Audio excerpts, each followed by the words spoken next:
আসসালামু আলাইকুম। Hello friends, কেমন আছেন? আশা করছি সবাই ভালো আছেন। যে যেখানে আছেন সুস্থ আছেন। আলহামদুলিল্লাহ, আল্লাহর রহমতে আমরাও বেশ ভালো আছি। মাহফুজ কুক ব্লগস থেকে আপনাদের সবাইকে আমন্ত্রণ জানাচ্ছি নতুন একটু ভিডিও দেখার জন্য। ইনশাআল্লাহ শেষ পর্যন্ত দেখলে আজকের ভিডিওটি আপনাদের কাছে অনেক অনেক ভালো লাগবে। শেষ পর্যন্ত দেখার অনুরোধ থাকলো। একটু শেয়ার করে নিলাম গ্রামের দৃশ্য, পাহাড়ি অঞ্চলের দৃশ্যটা একটু শেয়ার করে নিলাম আপনাদের সাথে, কারণ আমি জানি আমার দেশের বাইরের যে আপু ভাইয়েরা আছেন তাদের কাছে অনেক অনেক ভালো লাগবে এই যে পাহাড়ি অঞ্চলের এই যে দৃশ্যটা। তাই ভাবলাম একটু আমি ভিডিও করে নেই, আপনাদের সাথে শেয়ার করার জন্য একটু ভিডিও করে নিলাম। ইনশাল্লাহ আমাকে যেভাবে সাপোর্ট করে আসছেন তাতে আমি অনেক অনেক হ্যাপি, অনেক সুখী। আলহামদুলিল্লাহ, আল্লাহর কাছে অনেক শুকরিয়া আদায় করতেছি। এই জীবন আপনার সারা জীবন এরকম আমাকে সাপোর্ট করে যাবেন, আমাকে পাশে থেকে আমার এই চ্যানেলটিকে একটু গ্রো করার জন্য আপনাদের সবাইকে আমন্ত্রণ জানাচ্ছি। ভিডিওটা ফুল ওয়াচ করার জন্য আপনাদের সবাইকে আবার একবার ধন্যবাদ জানাচ্ছি। যে যেখানে আছেন সবাই আল্লাহর রহমতে সুস্থ আছেন। সকাল সকালেই তো চলে গেলাম এক জায়গায় জন্ডিস জ্বালানোর জন্য।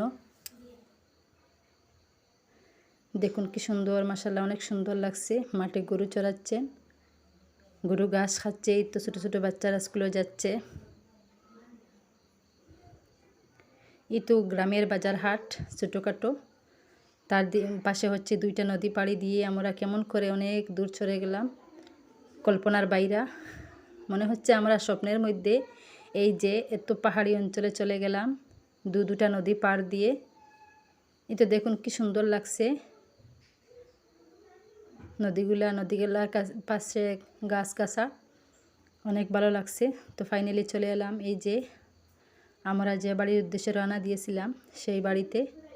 মাশাআল্লাহ ঘরের সামনে একটা ফুল গাছ, অনেক ভালো লাগছে।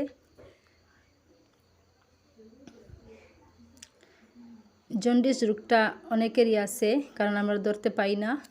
ভিতরে ভিতরে একটু একটু জ্বর থাকে, খেতে মন চায় না, শরীরে এমন অলসতা অলসতা ভাব করে।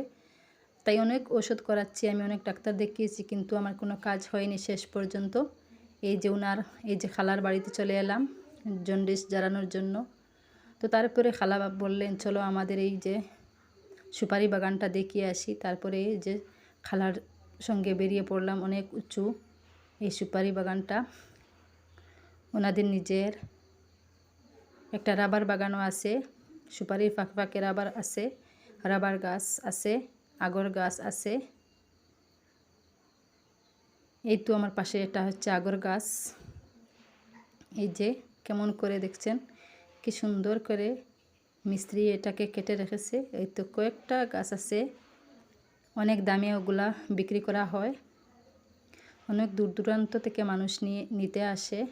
এই তো প্রচুর গাছ, নিচের দিকে গেলে দেখতে ভয় লাগে আমার কাছে, এত উঁচু পাহাড়, নিচ দিকে তাকালে কেমন জানে ভয় ভয় করে।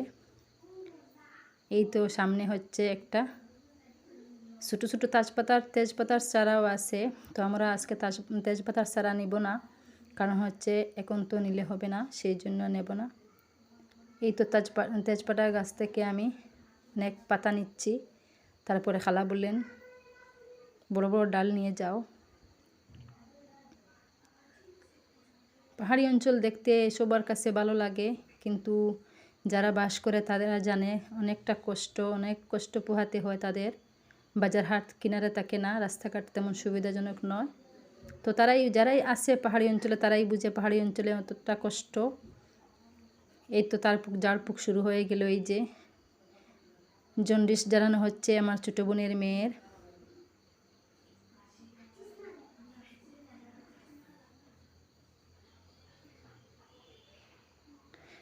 যে কোনো মানুষের জন্ডিস হলে এরকম খালা জ্বালিয়ে দিলে তারপরে হচ্ছে তাড়াতাড়ি রোগ থেকে সুস্থ হয়ে যান। আল্লাহ তাআলা ওনার রোগটা মুক্ত করে দেন।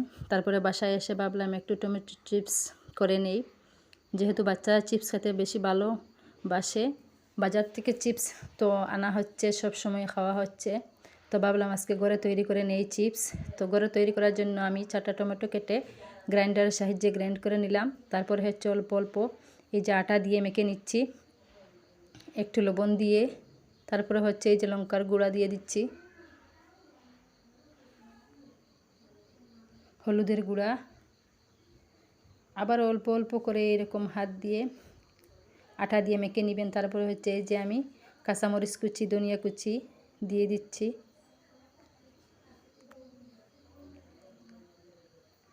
অল্প অল্প করে এই যে আটাগুলা দিবেন, একসাথে দিবেন না।